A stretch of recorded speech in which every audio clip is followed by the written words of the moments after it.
Our interview this morning is with Robert A. Wolfe. Mr. Wolfe was born in Pomeroy, Ohio, January of 1924. He was in the United States Navy from 1943 to 1946, and then again 1951 to 1953. His highest rank attained was Pharmacist Second Class, E5. This interview is conducted at Burleson, Texas on Tuesday, November the 15th, 2016. My name is Dale Dexheimer. I'm not related to Mr. Wolfe in any way. Also in the room we have Milton Gibson, who is our videographer, and Robert Wolfe, our interviewee's son, is also present. This interview is conducted for the Veterans History Project at the Library of Congress and also Operation Remember here in Burleson, Texas. And with that introduction, Mr. Wolfe, you can tell us your story of when you were in the U.S. military. Thank you.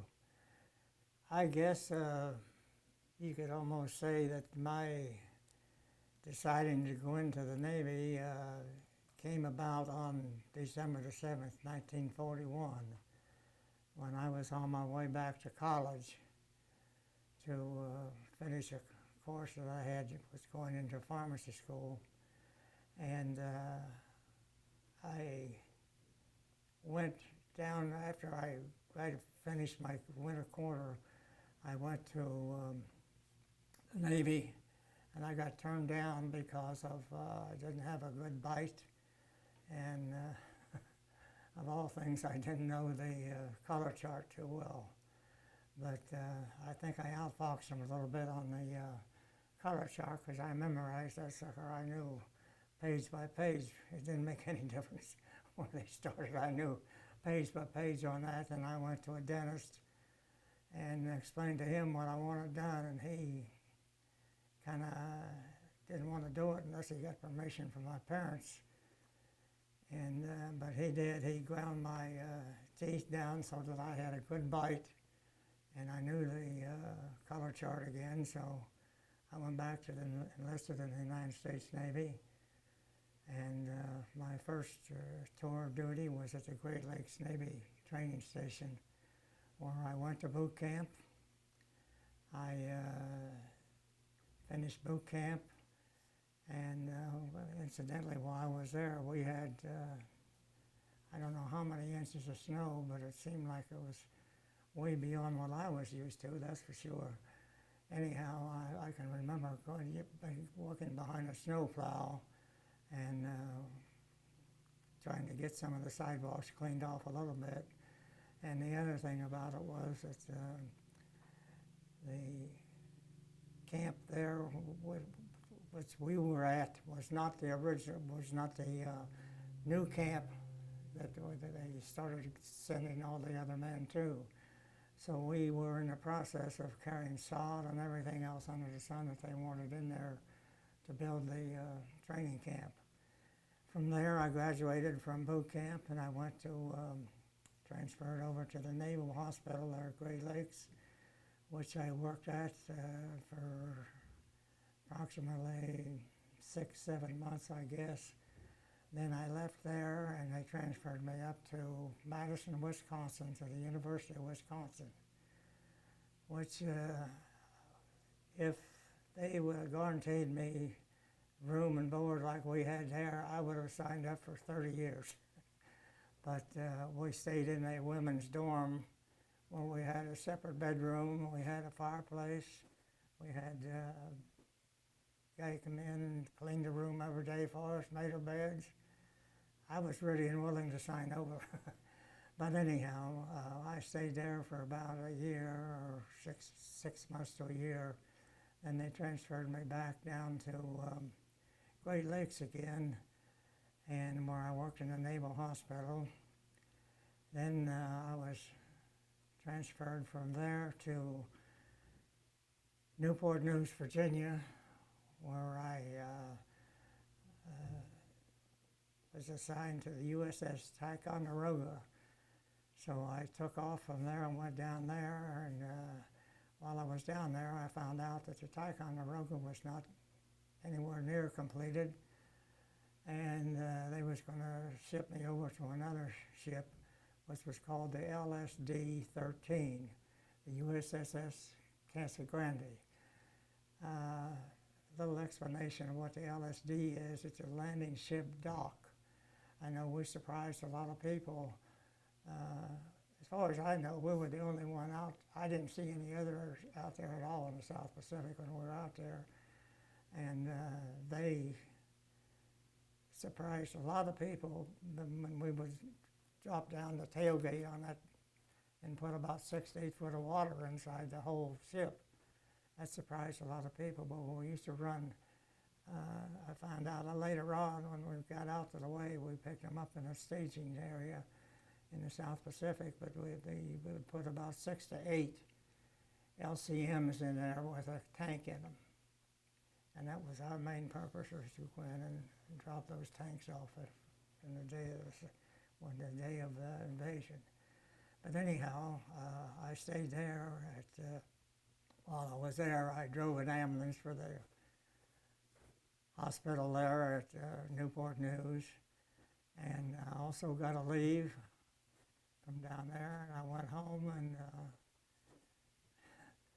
I got married. So I went overseas as a married man. We stayed there for, I don't know, 2 or 3 different weeks, I guess it was. And while we were there, I got to ride the ship down the ways. I was on board when it was commissioned, so I was called a plank member because I was on board the ship when it was commissioned. We went through all the training exercises of shakedown cruises.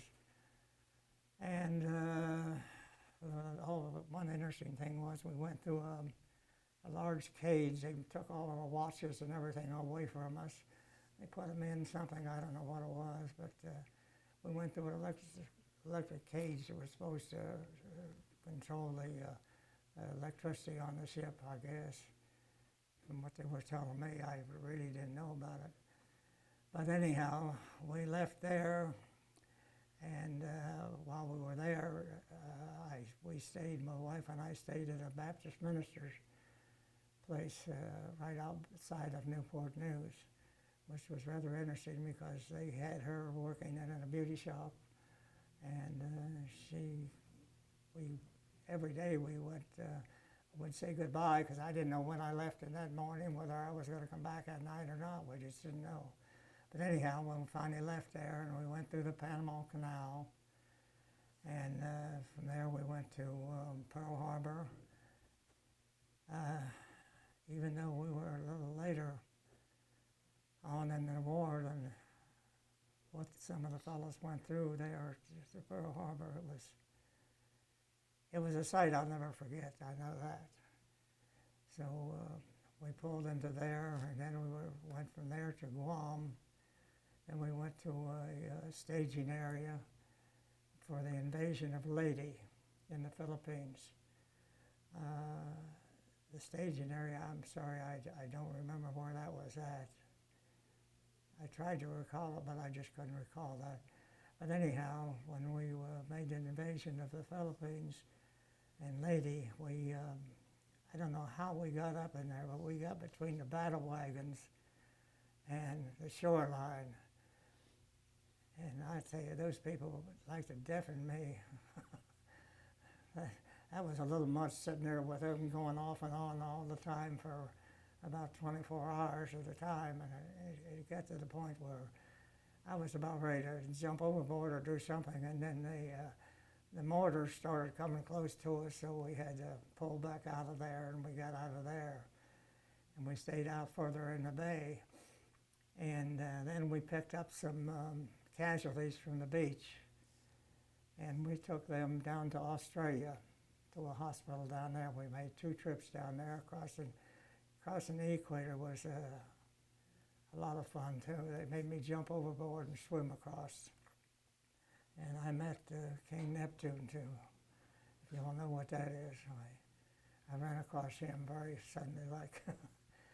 Then in Australia, the first time we got down there, and the trip, I didn't have the ambulance was there, but they didn't have any drivers. So the captain said, "You take one of the ambulances and get them people over and out of the sun over and into the hospital." Well, big-hearted me, I didn't know any difference. I just started down the way I always drove.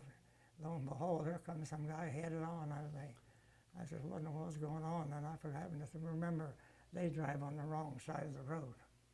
So I was on the wrong side of the road, I guess.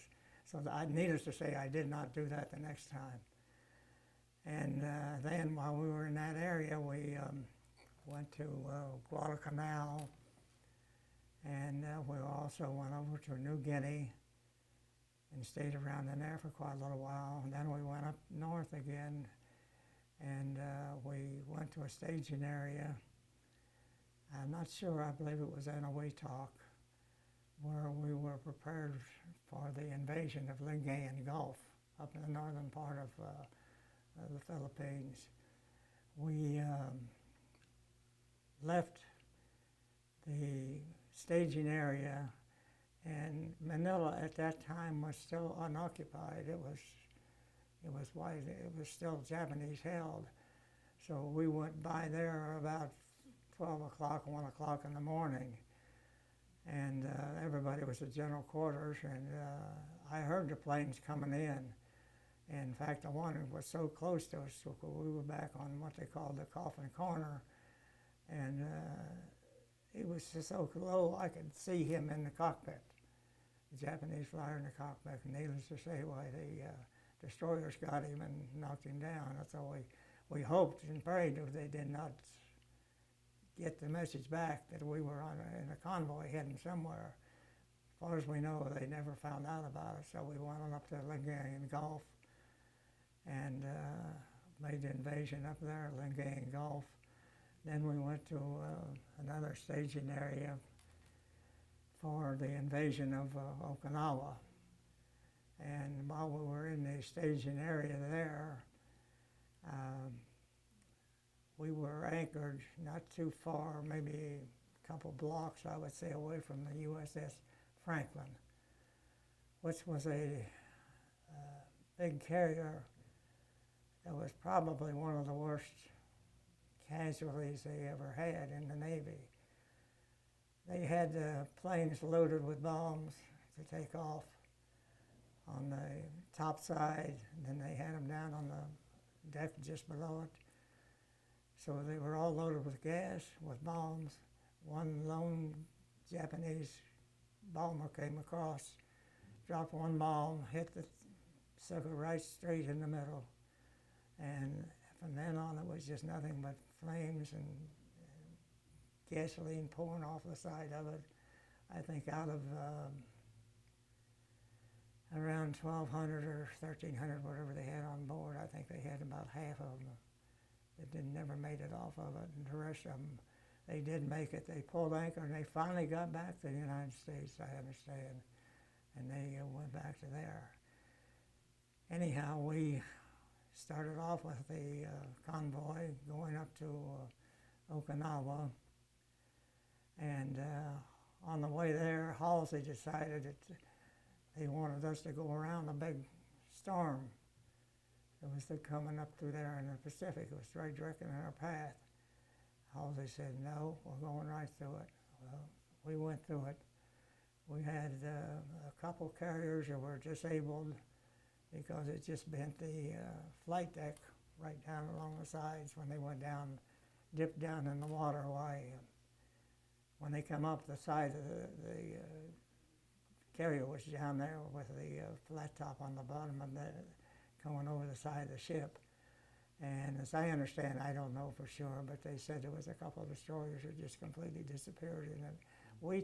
I happened to be up on the TBM watch, we took a 47-degree list, which we were only supposed to be able to take a 45. So I was grabbing on. I said, "That's just, we're gone." But we made it through it. And we made it to Okinawa. We dumped the LCMs with their tanks on board off on the beach like we did at the other invasions. And then we were assigned to the picket line, which was around the island itself. And we would come in every night, and then we'd park and set the ship up on one of the docks.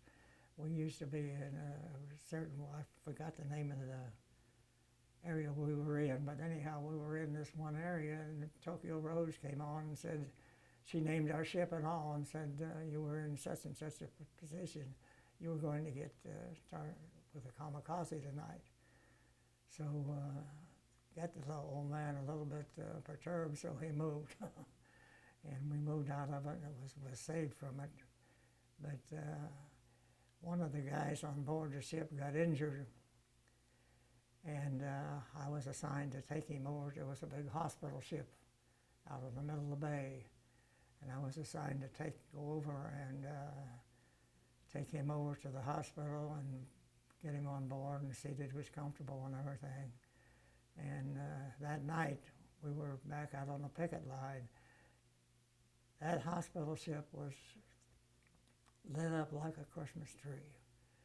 I mean, the Red Crosses on it were just floodlighted. It was just completely, you knew what it was. There was no doubt whatsoever. I don't care what sign language or what language you had or whatever it was. You knew what that was, what the Red Cross stood for. Anyhow, a kamikaze come down with one 500-pound bomb attached to it. He went straight, hit the middle of the ship. I guess he must have gone down about 2 or 3 decks, because I asked about going over, and the captain said, let me go overboard and check on him. The fellow I'd taken over the day before, he didn't last through the attack. That was the end of that. And from what I understand was, with the kamikazes, if they would have had more kamikazes, they might have made a different ending of the war than what actually came out of it.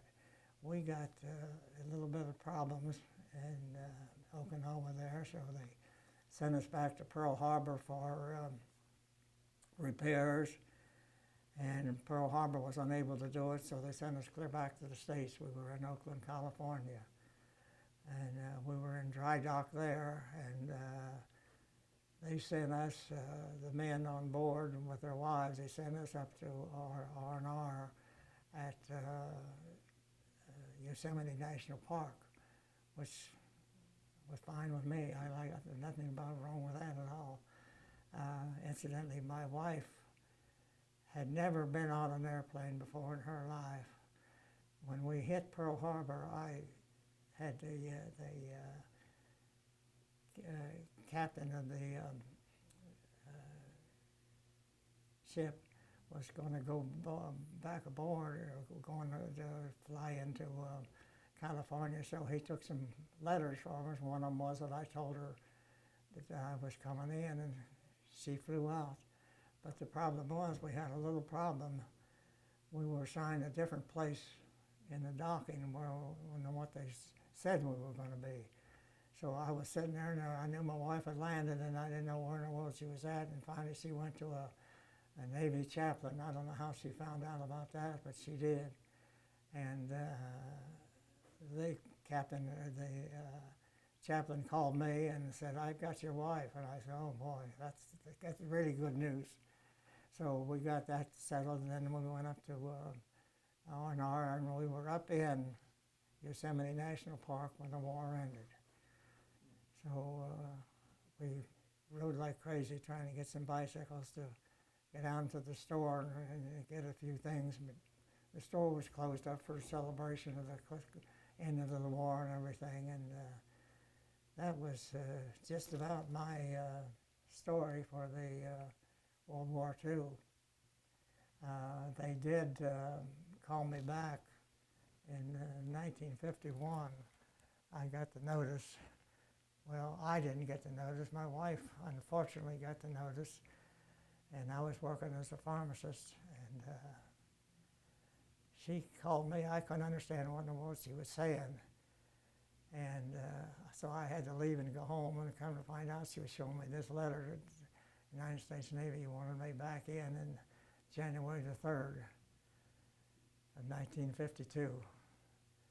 So I went through the process of, they said, well, since you've got your degree, we'll make you a lieutenant.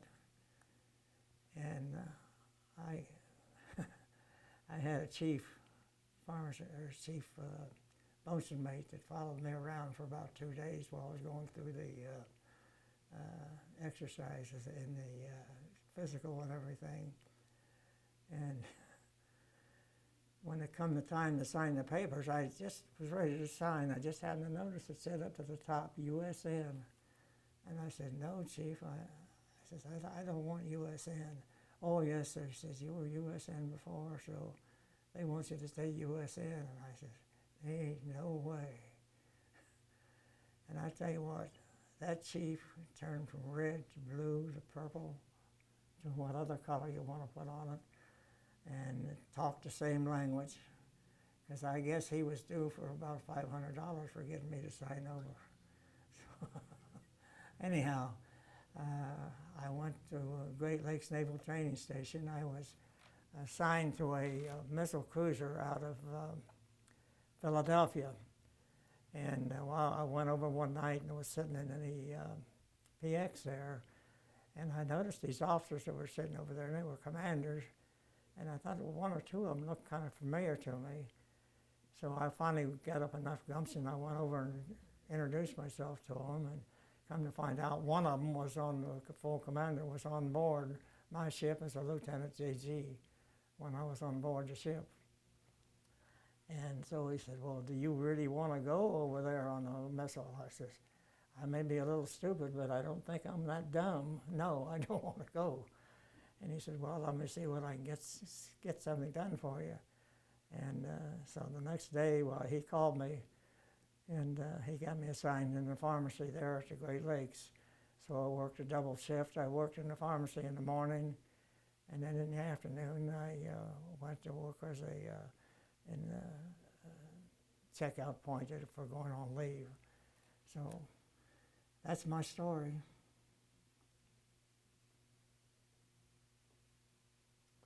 Okay, back up a little bit here. Okay.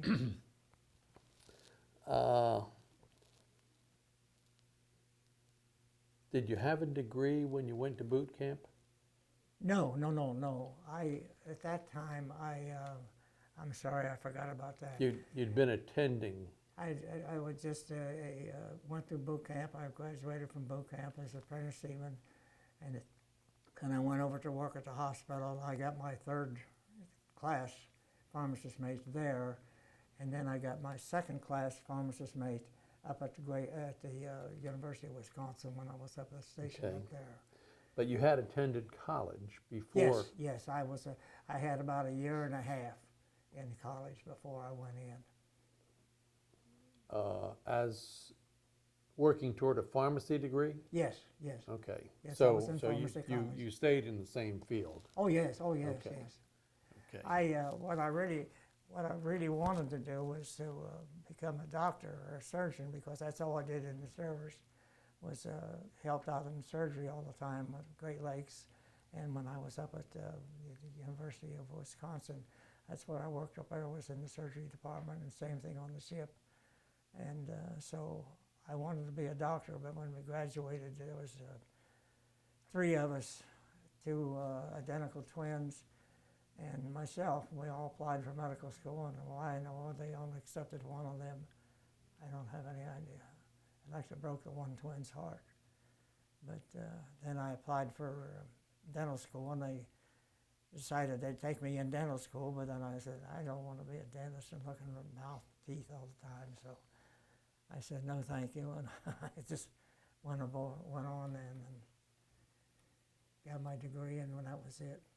When you went to Great Lakes, a little bit about that experience. I suspect it was the first time you were subjected to military discipline. That was a little bit difficult to get used to.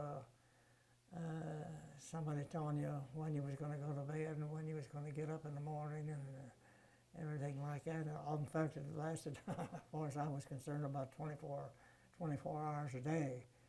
And the chief, I can't remember his name, the chief was a bosun mate that helped me out, was the one that was in charge of our group.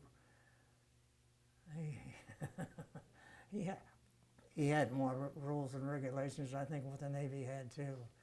I know I spent a lot of time with a full pack on my back running around the track down there so many times after he had assigned me to do that. How long was your boot camp, do you remember? I'm sorry, I wouldn't really want to say. During the war, I would imagine it was abbreviated. They're probably trying to get you through boot camp pretty quickly. So, Oh yeah, yeah. After boot camp, you just mentioned at the University of Wisconsin, you worked at the hospital. Yes. So, Well, they had a Navy, what do I want to say, a group of nurses and pharmacist mates that were there, and we worked in the hospital itself. That's where we worked. you worked in a hospital with civilian doctors or Navy doctors? No, both, Navy and Okay. civilian both. I used to go up in surgery all the time with them, and I'd go into So, surgery. so tell us about a typical day when you were at Madison. I guess it was Madison, right? Yes, Madison. Okay. University of Wisconsin. Right. Well, a typical day, like I said, we got up in those quarters. That was something else, living in a place like that. After leaving the Great Lakes, as different as night and day. Like in there, all you did, you was in a bunk that there was 3-tiered. And up there, you had your own bed and everything, and that was really quite a life. And we'd go over and I'd get to my assignment for the day, which was always up in surgery. So I'd go up in the surgery. Either I watched surgery, or I would go down into surgery and be an observer down inside the surgery. And that wasn't for the entire day. Were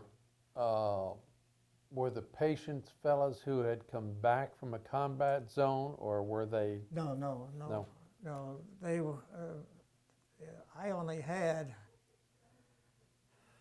maybe 4 or 5 actual Navy men that were in that hospital at the time. I mean, as patients at that particular time, but most of them were civilian. So was this time at Wisconsin part of your training? I would Or- say yes. Okay. So we move on from that. We go to Newport News.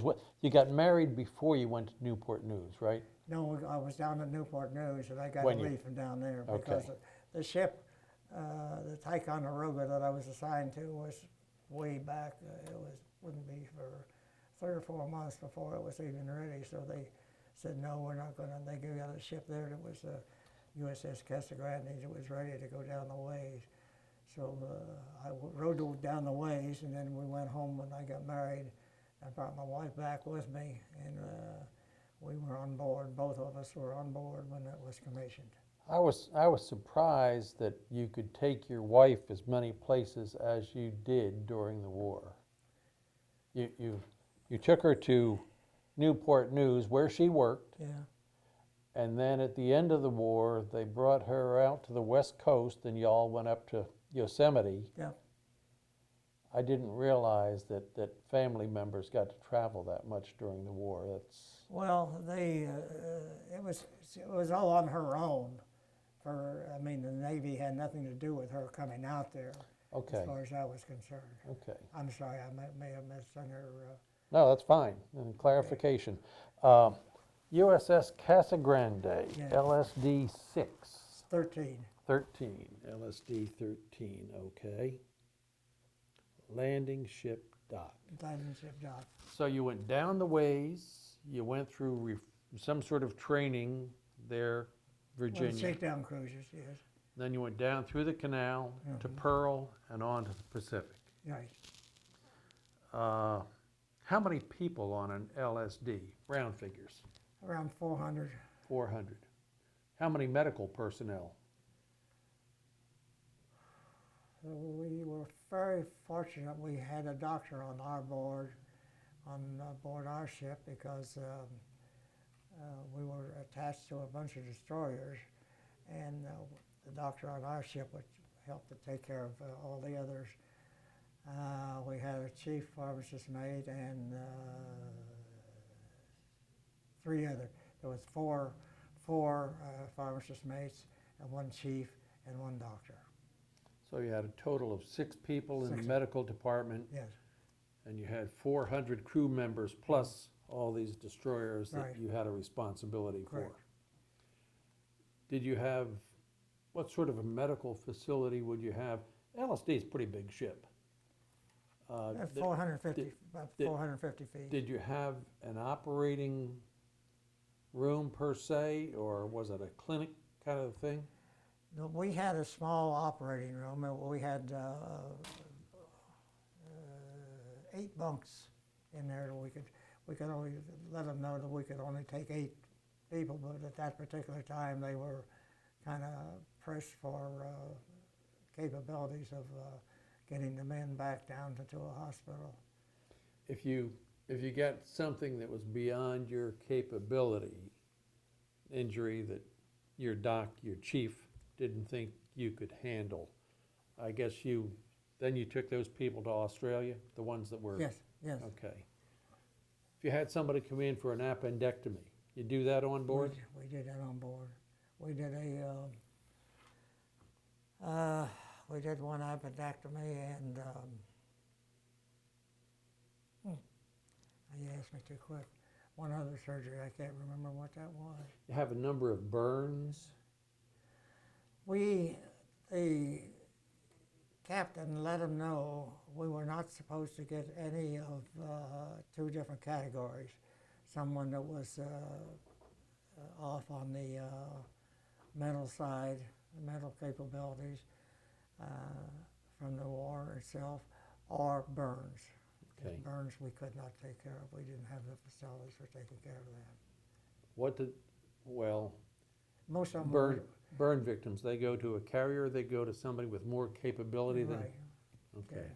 Well, most of the time, some of the time, it was a hospital ship was pretty close somewhere too. Now, LSD, you said you had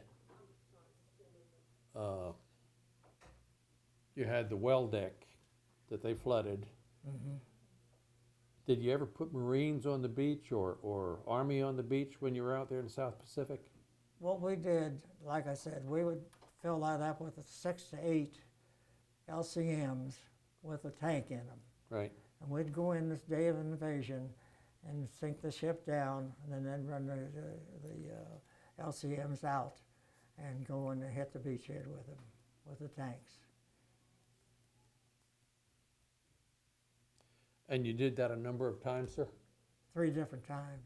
How far were you off the beach when you would? We were close enough that, and Lady,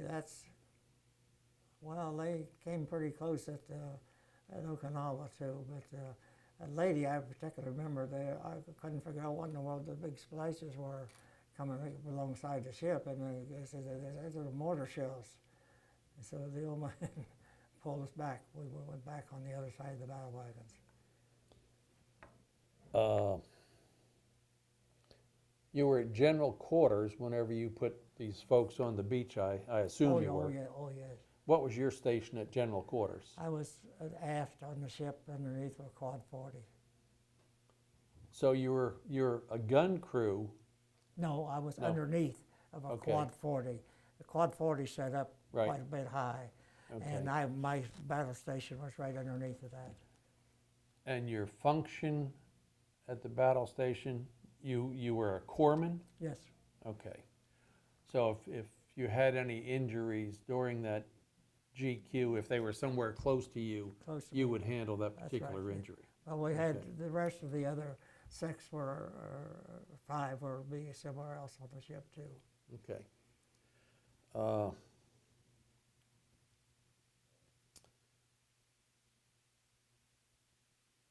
Admiral Halsey sent you through a storm. Yeah, I think 31 knot Burke was involved there, and they did lose a couple destroyers. 47 degrees on something as big.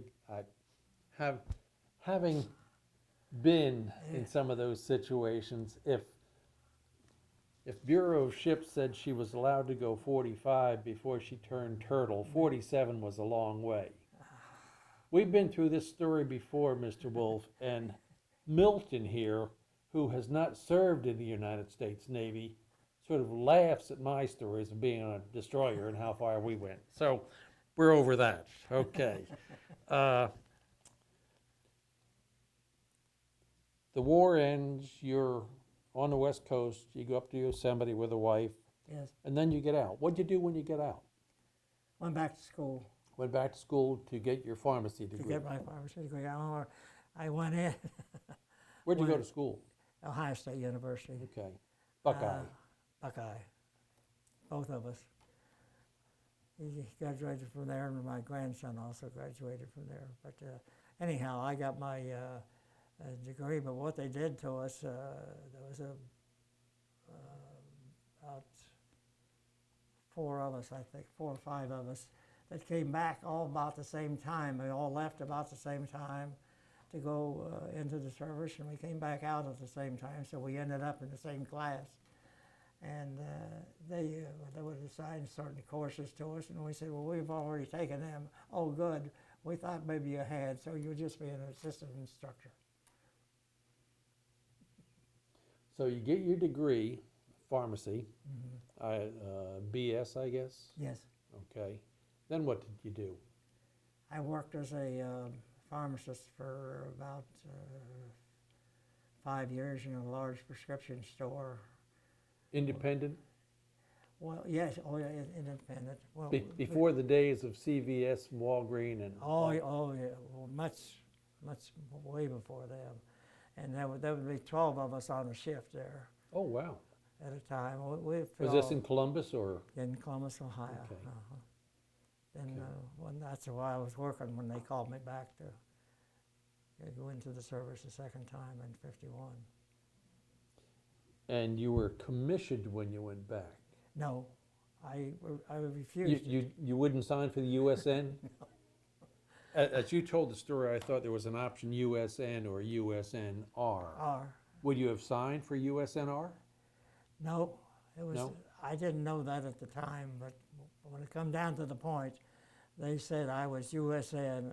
Just like I called them and tried to get off of me and called back and everything. You know, I said, I was married and we just had one little boy. He was, Bob was 2 years old, I guess he was.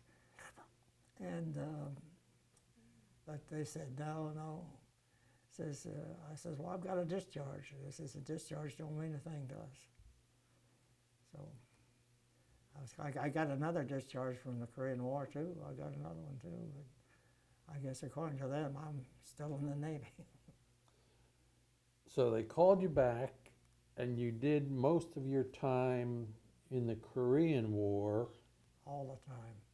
You did all of your time Newport News? No, at Great Lakes Naval Training At Great Station. Lakes, okay. They assigned me to the pharmacy there. I worked Okay. in the pharmacy in the afternoon, in the mornings, and in the afternoons I went over and worked on the outside part. Okay, so Korea comes to an end, and they give you another discharge. What'd you do this time? You go back to the Oh, I went right back to the pharmacy where I was working Okay. before. They welcomed me back. and that's, you retired from No, being a no. druggist somewhere? No, I went to work for Roche Laboratories, which is a Hoffman LaRoche? Well, Hoffman maybe not LaRoche. Hoffman, but yeah. and I worked for them for 31 years. I called on Primarily, I had, well, I did have a little bit of calling on physicians per se in our office, but most of the time I was in the hospitals. I was called a hospital man, and I had, like one time, all I had was Ohio State University. One of the things I find very interesting about your story, somewhere very early, you decided that you wanted to be a pharmacist. Yes, And here you are, 80 years later, and that's all you've ever done. that's right. That's unusual. I don't think most people have that same pattern where they decide very early what they'd like to do and they stick with it. Well, I guess I should have told you too that before, when I was going to high school, I worked in a pharmacy. And one of the things that they had us do there most of the time was likely, I could never will forget, used to give you, the pharmacist would give you one little 1 ounce bottle, and he'd have a gallon of water sitting up on the top shelf. You had to reach up with one hand, bring that gallon down, unscrew the top, and pour into that little 1 ounce bottle. So you worked in a pharmacy in 1940, 41? 40, 41. No, in 39 and 40. 41 I was 40. in college. Okay. You've seen a lot of change in the pharmaceutical business in those years. Quite a bit. I don't know. Did you have a soda fountain in the drugstore back in Oh, those yes, years? we did. We sure did. Had a big soda fountain. With a I- soda jerk? Yeah. But I got disgusted with it because I figured it out. I was the running the store, and I figured it out. That fountain was costing us, I don't remember now how much every month. So I just had them come in one night, tear the fountain out, and put in a cosmetic bar. My wife come down and worked in the bar during the night, or come down and worked there in the evenings, since she was a cosmetologist, so that worked out. One more question, sir. 2 questions, really. Your worst, most harrowing experience while you were on active duty? The worst and the best? Oh, the best is not hard at all. That was when I was at the University of Wisconsin, when they assigned us the quarters, and they took over a women's dormitory, and we were sitting in living in there, and well, I don't know whether it would be the effect of that hospital ship or the USS Franklin getting burned. I don't know, one of those two. Well, thank you, sir. Well done. Thank you for your service. Well, thank you.